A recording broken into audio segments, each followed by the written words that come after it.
The views and opinions expressed by the hosts do not state or reflect those of the company and its management. Any assumptions, views, and insinuations made by the hosts or guests do not reflect those of the show, the management, and the network. Listener discretion is advised. Warning. This podcast contains spoilers.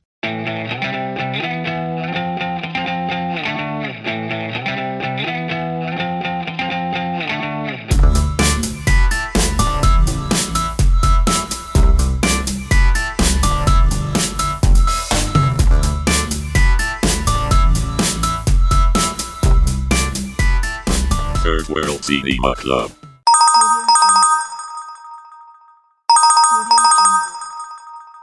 Taking of photographs or video and audio recording is strictly prohibited inside the theater.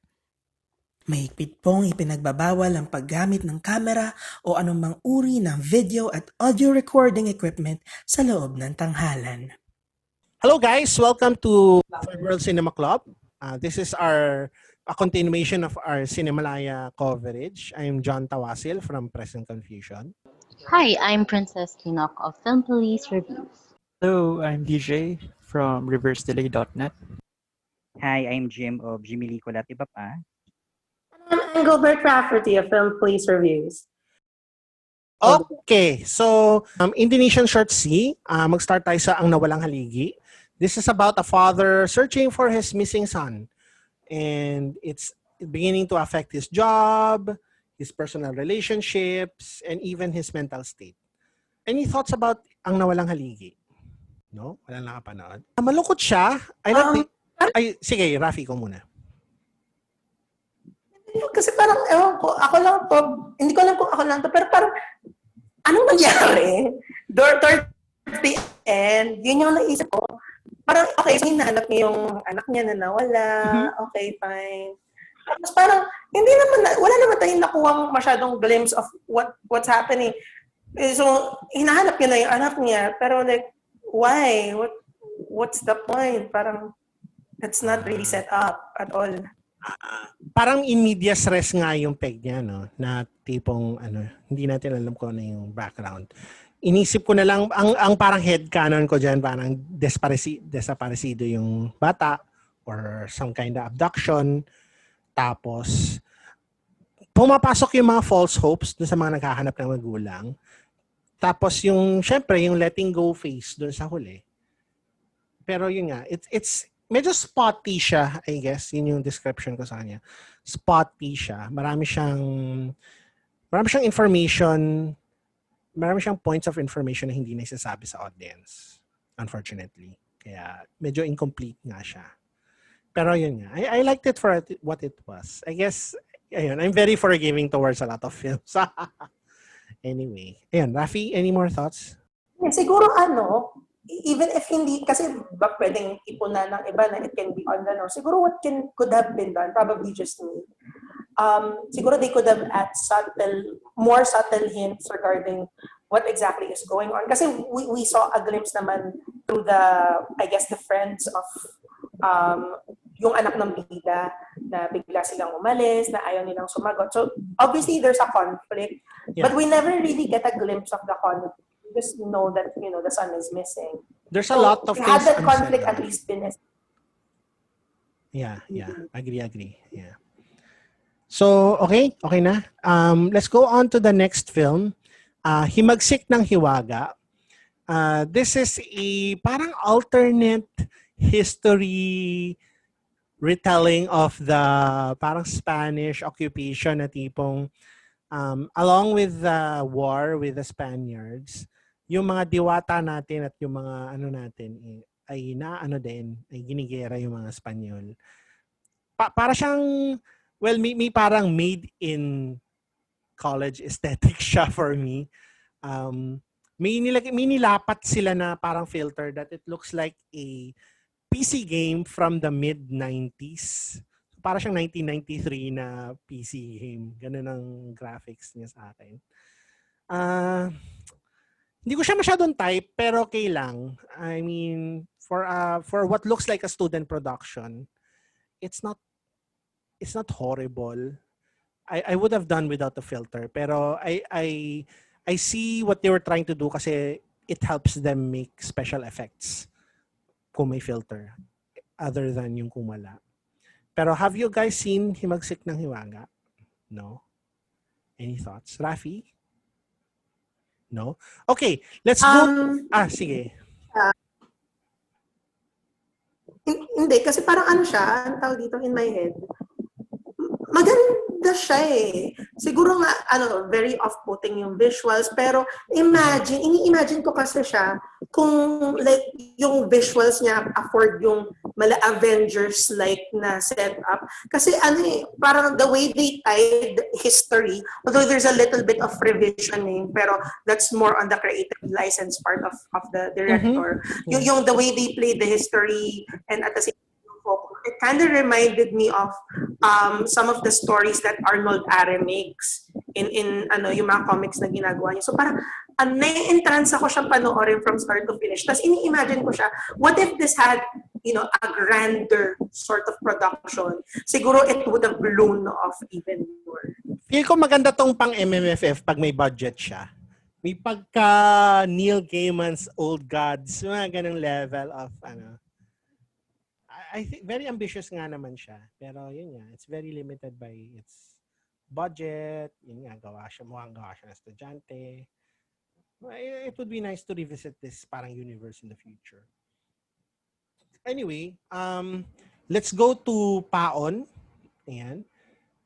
This is a film about, there are some mythical water side, mythical mermaid creatures killing him. Pero there's also a very horny fisherman. So, horny fisherman boys versus the mermaids. Basically, ganun. Versus the mermaids talaga. Enjoy ko naman siya. I enjoyed this one. Ayun. Na-enjoy ko naman siya. Yun lang yung wala ko anything more to say about this one. Pero, you guys, what did you think? Rafi? I think you've seen this. Yan, Jim. Have you seen Paon? Yes. Yeah. What did you think about Paon? Nung hindi ko pa nagagrasp yung story, natatakot ako. Mm-hmm. Tapos nung bandang huli, natatawa na ako kasi parang, nung kalagitnaan hanggang huli, natatawa ako. Kasi it reminds me of The Lighthouse. Ni Robert okay. Pero syempre, it's a different film, di ba? Kasi ang Paon kasi is mysterious and enigmatic, ganun. And maybe, hindi ko naman kasi na-research, binasa rin siya sa folklore or myth nung place or area, ganun. Talaga kumbaga, kung i-compare ko siya with Lighthouse kasi masyadong attractive si Robert Pattinson. Ito, sorry. Ito manyak na, pangit pa. Ganon. Hindi naman. Parang ito kasi yung fisherman, si Rafi ordinary. Ordinary yung physical appearance, ganon. So, siguro yun yung nakikita kong and yung na-observe ko with the film, ganon. Yun. And alam mo Jim, para siyang yung para siyang comics with a K na parang, di ba? Yung kamandag ng sirena, ganyan. Parang mga yung inadapt before sa ABS-CBN kasi meron silang sine-novela yung mga comics series. Di ba? May ganong aesthetic siya eh. Wala lang, nakakatuwa siya. Enjoy naman ako rin, kahit ako nag-enjoy ako. enjoy naman siya. Rafi, ikaw, may thoughts ka pa to add? Okay na. Ayan. So, sorry, sige. Wala, natuwa lang ako doon sa horny fisherman, man. Jacking off. Natuwa lang ako sa Saan? Ay, yung Oo nga naman. Manyak na. Kay Robert. Manyak na, pangit pa. Kung manyak ka, might as well enjoy the view. Ganun. Charot lang. Sige. Punta tayo sa Sumasa Iyo. This is a film. Akala ko nung una documentary to, hindi pala. This is a film about two sisters. One of them is disabled, and after the death of their parents, if I'm not mistaken, one of the siblings takes care of the other sibling for the rest of her life. I like this, very sentimental, very heartfelt. Although, yung problem ko lang siguro dito is yung discrepancy nung ages nung dalawa, nung adults na sila, parang sobrang tanda na nung isa. Tapos yung isa medyo bata pa. Kumpara nun dun sa bata pa sila. Parang age gap is just a few years. Pero yung isa mukhang lola na, yung isa mukhang tita pa lang. Yun lang naman. Pero napanood nyo ba itong Sumasa Iyo? Guys. Ayan, Rafi, ikaw. Ano siya? Parang, alam mo yung sa Up, diba? Yung montage ng pagkasal ni Carl tsaka ni Ellie. Yeah. Ganun yung na-feel throughout the whole film. It was just very emotional. Tapos, alam mo, yung feel mo yung love nila for isa't isa despite all of the hurdles, all of the struggles that they've been through. Talagang alam mo na they've seen it all. Yeah. Sabi nga ni Bjork, diba? I've seen it all. Ganun yung peg niya. Tapos, sobrang emotional nung bandang dulo talaga, as in I couldn't help but cry. It's one of the best shorts to have come out of the Indonesian lineup. Yeah, okay. So let's go to Tahanan. This is unsurprisingly produced by Brillante Mendoza. So may pagka-Brillante Mendoza feel.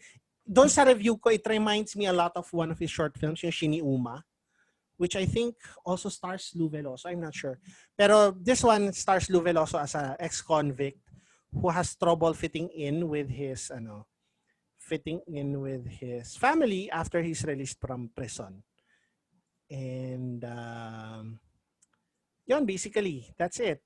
Medyo weird lang na tipong why would you break out of a house? Parang ilock mo na lang yung pinto, baka wala kang susi. Ayun. So, I dug it. Gusto ko rin yung parang uncertainty sa ending. Kasi parang he's looking at us, the camera. Parang anong gagawin ko? Ganun. Pero yun. Any thoughts about Tahanan? Guys? Wala. Let's go on to the next set of films. There was an experimental film here that nakita ko, hindi ko tinapos. Kasi sorry, hindi ako nag-grab ng images niya. Ayun, kung saan patag ang bundok. Hindi ko napanood yun. But if you have any thoughts, sige. Pero let's go first to Octogod. So, this guy is magaling siya mag-Photoshop, ganun. And one day, weird things happen. So, may parang experimental treatment siya. Ayan, Princess, alam ko, pinanood mo yung Octogod. What did you think of Octogod? So, kagaya nung sa isa nating recording, nasa same universe siya with Fatigue. For me, visually stunning, visually dizzying, very, anti-photosensitive people, you know. Mm-hmm. Pero, all in all, gusto ko yung point na tinatry niyang i-grab. Tsaka same universe din siya ng Pagod na Ako Cinematic Universe. Aren't we all? for all those who are tired and feeling fatigue and stress from the day-to-day life of the pandemic. So very aptly made siya for that. Ayun. Tsaka, I think story-wise, marami sigurong magugulat pagka pinanood nila to for the first time. Pero ako, I tried watching it twice. Tapos, same pa din naman, nag-grasp ko yung kwento niya. In a sense na yun nga, parang there's just this guy who's trying to make it out. Tapos, he, if tayo, we can verbalize or, we can write or express ourselves through writing, he expressed his worries and fears and pressures onto this film through different images.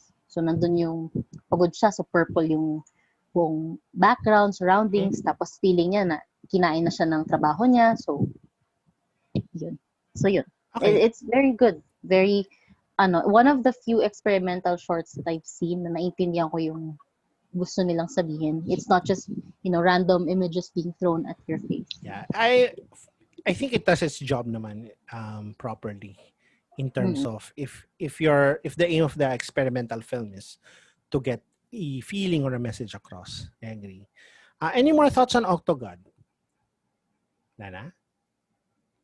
Okay. So let's move on to Habak. Habak is about a man living in, I think, Australia or New Zealand, on one of those two countries. Australia. And Australia. And he's having problems maintaining a job kasi TNT siya. Until one day, because of his TNT status, he turns to something more extreme, quote unquote. So Jim, I know you've watched Habak. What did you think about this film? For me kasi, yung ganitong story, it has been told several times na yung mga story or flight ng mga TNT, diba? For instance, Yolo Pascual in Milan and Aga Mulak in Sana Maulit Muli. Ang ano lang kasi with this kind of films, dinidiscuss kasi dito yung diaspora, diba? Yung mga Filipino migrating kasi they wanted to give a better life to their families. In the situation of Dodong, yung lead character, may sakit kasing nanay niya. Kaya rin siya nag-abroad para nga makatulong dun sa gastusin. Ganun. Dati siyang teacher and then, ayun nga, sinacrifice na yun para makatulong sa family. Ayun. And then, nabanggit mo nga kanina, yung regarding sa parang may pagka-faith-based yung Habak. For me, nag-fell short siya doon. Okay. Kasi di ba yung parang ang naging symbolism lang nung faith nung guy or ni Dodong is yung prayer booklet. Nag-fail siya doon kasi I thought magiging effective yung parang plant and payoff device. Kasi in one scene, tinapon niya yung prayer booklet. Ganun. So I thought, okay, siguro may magaganap na other eksena na pwedeng magamit. Ganun. However, nag-fail because of, di ba yung the succeeding scene, desperate siya kasi nahuli, hindi mo nahuli, na-detect na TNT siya. Ganun. And then, desperate na siya. Tapos, sinangka niyang Call the Pen. Call the Pen yung restaurant kung saan siya, o yung boss niya sa restaurant kung saan siya nagtrabaho. And then, suddenly, na parang truncated scene na somewhere na parang, paano nangyari? Nakita niya yung prayer booklet. So, parang, paano nangyari? Ganun. So parang for me, hindi siya naging effective on that area. Okay. Any more thoughts about Habak before we move on to the next film? Okay. We go to Gulis or Lines. Yeah, this is a film about a son who learns about something very bad has happened, and he has a very highly stigmatized illness, and I guess it's not difficult to know which one. And his father is there, and the film is all about their interaction upon learning that. Gulis is one of my favorite shorts of the Indonesian section of Cinemalaya. I think either producer dito or involved sino nga ba yung sino yung nag-direct ng Carlo Catu. Yeah, Carlo Catu. Was he a producer or writer of this film? Producer, yeah. Yeah, Kasi Kapampangan yata yung release. Okay. Yes. So he produced a really nice film. Yes. And malungkot din, this is Menji Covarrubias' last performance or one of his last performances. Kaya medyo poignant yung dating niya sa akin din. Sana tayong lahat may tatay na ganito. Yun lang. 'Di ba? Also as a doctor, pag nagpa-test ka ng ganon, always take a confirmatory test. Kailangan mo ng confirmatory test. Always. And medical professional naman yung bata, pero alam mo yun, para hindi biased, in front of another medical professional. Magpa-confirmatory test ka lang. Yun lang ang gusto kong sabihin doon. It's a great film. Guys, your thoughts about Gulis? Gulis? Lines? Parang excited kami parehas ni Rafi mag-share. Na. Sige. Princess din. Rafi, tapos si Jim huli. Okay. Princess sige. ka muna. Nauna yung face kong gumanon. So. Sige.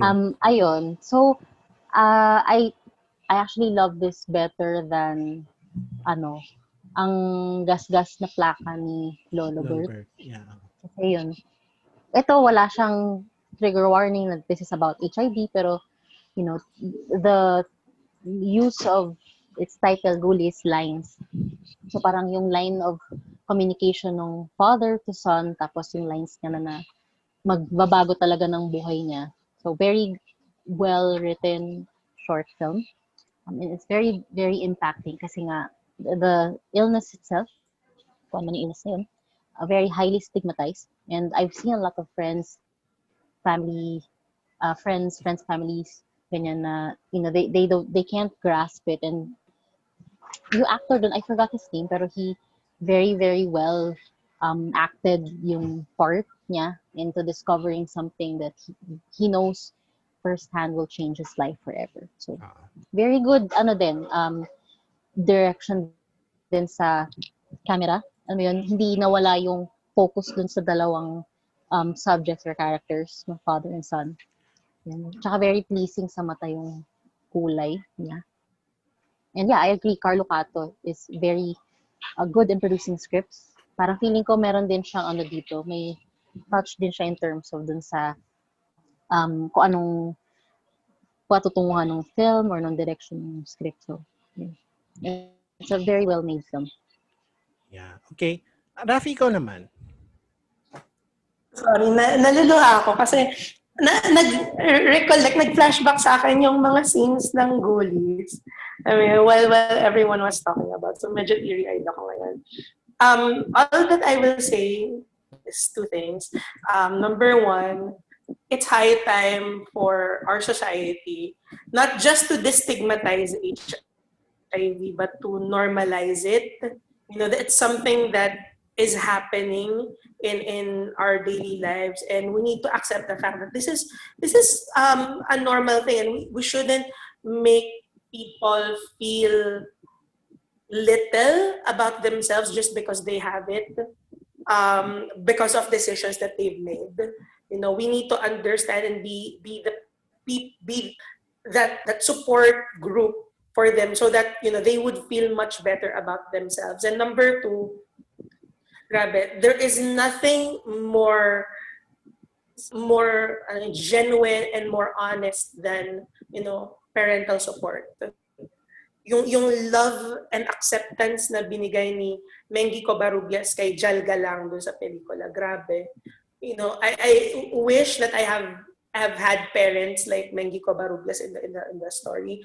I wish many people like myself wish na merong at least one person, especially, you know, a family, na magsusupport sa'yo when you have some, you know, any bad news for that matter. It doesn't even matter if it's HIV. You know, it's about family. It's about, you know, positive, you know, being positive for HIV, and at the same time, the negative news and the, you know, aftermaths that come along with the discovery of you being positive. And I think that this is probably the best film na napanood ko, na short film na napanood ko sa buong cinema. And I think that if ever people will get the chance to watch it again, or if not again, then for the first time, they definitely should. Yeah, okay. Jim, your thoughts on Lines or Ghoulies? Ghoulies. Just like Grand Gestures, ito yung dalawang short films na nagustuhan ko with Indonesian shorts. Ghoulies kasi is I find it touching. Ito yung kaya siguro it hits home din because for me, para bang ako rin, I also desire to have an earthly father like yung character ni Mengi Covarrubias, because usually in our society mas accepting yung mother when it comes to the situation like nung character ni Jal Galang, ganun. And another point is that si Jal Galang kasi hindi ko, parang ang naalala ko lang na film na siguro naging remarkable sa kanya is yung Babae at Baril. Yun. So siya yung sa tindahan na tendero na tinutukan ng baril ni Janine Gutierrez. But here, nagalingan din ako sa kanya kasi sinabayan niya si Mengi Covarrubias. And ang maganda pa dun sa film, same sila with Grand Gestures, na may silence yung film na effective siya, ganon. And regarding naman kay Mengi Covarrubias, napakagandang swan song nung pelikula. I believe kasi ito yung isa sa mga last performances niya. So, ayun, napaka-memorable nung Ghoulies, ganun. And halata mo kaagad na may touch si Carlo Catu kasi there is a feel of parang kung paano hinihintay ang Lapit Hapon when nung nakikita mo yung paggawa ng pelikula. And I like its simplicity. Yun yung ko dun sa film. Yan. All right. Any final thoughts before we move on to the next? Actually, the last film of Shorts D. Okay na? So, Displaced is the last one. It's a documentary film that tells the stories of several people about their experiences during and after the Marawi siege. Parang how many years later has it been na ganun pa rin ang Marawi, hindi pa rin nakakabalik ang mga tao, unfortunately. This is this current administration's parang kumbaga Yolanda na tipong hindi pa rin, it still hasn't gone back to normal. Personally ako, kasi ito may lapat siya na may nakapatong sa kanyang glitchy effects na parang alam mo yun, parang dinidistort nila yung form na sa akin hindi na necessary. It's powerful enough by itself and it doesn't need the gloss. They could have done yung treatment na parang yung shorts na yung pagkalma sa unos na tipong kahit still pictures lang and it would still have worked for me. Anyway, what are your thoughts on Displaced, if any? Any thoughts on Displaced? Okay na. Yon, let's move on to the last set of Indie Nation shorts. Sa Shorts E, ang Tumuluo. So this is about a girl who is involved in a cult. She's in love with another girl involved in that cult and they try to escape from the cult leader's nefarious plans, which may include all of their deaths in the future. So have any of you seen ang Tumuluo? Ako, hindi ko siya masyadong type. It's very predictable to me. Parang sobrang in-insert lang yung lesbian love angle. So hindi ko masyadong nagustuhan. Any thoughts from you guys? Wala? Okay. Sige, Rafi ka. Wala akong masabi. No comment. Ganun. Wala akong masabi. Interpret that what you will. Pero yun, wala akong masabi. Yeah. Let's go to the next, itong si Buding, the Woman Who Floated, or ano ba yung title nito? Buding, ang babae nga naglutaw. So, this is about parang Rashomon-ish, retelling of the story of a woman who floated. Basically, yun lang yun. And like the name says, Rashomon-like treatment, iba-iba yung mga storya nila, iba-iba yung So, hindi natin alam kung bakit ba talaga lumutang tong babaeng to. Yan. So, very interesting. Siguro parang meta commentary on folklore din. Yung the different ways we tell stories to each other and how stories develop, how they distort, how they evolve over telling and retelling. Yun lang. Yun lang. Guys, kayo, any comments on Buding? Wala. Ay na. So let's go on to the last and the least. Oh. Last and the least, Saliwat. This is actually, for some reason, this is a 2017 film by G. Palmares. So this is about Leo, an enthusiastic and very, very annoying guy, falls for the charms of his best friend Amara, who rejects him as soon as he confesses their love to her. And, man, parang alam mo yung parang sa school na parang sinubmit mo last minute, parang, dalawang films lang to, ano pa ba pwede nating masali? Ay, sige, ito na lang.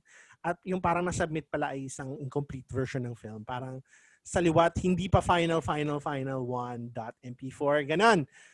Kasi, pangit ang sound, kulang ang sound, hindi synced ang boses. It's a very incomplete film, and kahit na kompleto yung film, it's a very very college. Hindi pa nga thesis film eh. Parang project number 2. Ganun. Project 2 film na in fairness nakuha nila yung rights to Walang Hanggan ng Quest. It sounds at the middle of the film. Ayan. Talagang pinanood ko siya. And it's also one of the longest films in the Indonesian lineup. So, it's not a good way to end Indonesian for me. Sana tinapos na lang nila sa set D, actually, to be perfectly honest. I guess yung kay Budang ba yun? Kasi yung lumulutang na babae. Okay na yun. Pero, no, I really didn't like this film. I'm sorry. Any comments from you guys? Kumbaga sa The Slums, dalawang The Slums sa isang folder, pero magkaiba lang ng subs. Ito siguro maraming version sa folder, pero wala talagang ni isa maganda, no? Slums, final na DocX, ganun. Pero at least, si The Slums, maganda siya kahit anong subtitles, ganun. Ito Actually, to be fair. Ito kahit anong gawin mo. Wala. Parang everyone in this film is so annoying na tipong ang ginawa ko na lang, kasi syempre, pinapanood ko to by myself, di naman ako, parang out of respect din for the film, ayoko namang mag-cellphone na lang or something. Inimagine ko na lang na parang yung barkada nila, may kinain silang tao, tapos ito yung road trip nila after nilang kainin yung kanilang friend. So para medyo interesting yung para medyo dinadub over ko yung boses nila kasi hindi sila nagsasalita like half of the time eh. So, sabihin na naman sa'yo, John, masyado kang mabait this year, gano'n. Pero oh my God, it's a horrible. Okay lang siguro yung mafo-forgive ko na walang sound, yung parang incomplete siya. Baka hindi lang nila na-submit yung final version. Pero parang the film itself, even with those impediments, wala eh. As in, bleh. Parang I can make better short films than this and I suck. Ganon. This show is produced by Cutprint Podcast Network. Executive producer Patsy Ferrer, Head of Business Development KL Carpio, Creative Director Christine Alido, Podcast and Social Media Manager Mia Escondo, Sound Engineer Erica Santo Tomas. To advertise, email us at podcast@cutprintproductions.com. Third World Cinema Club.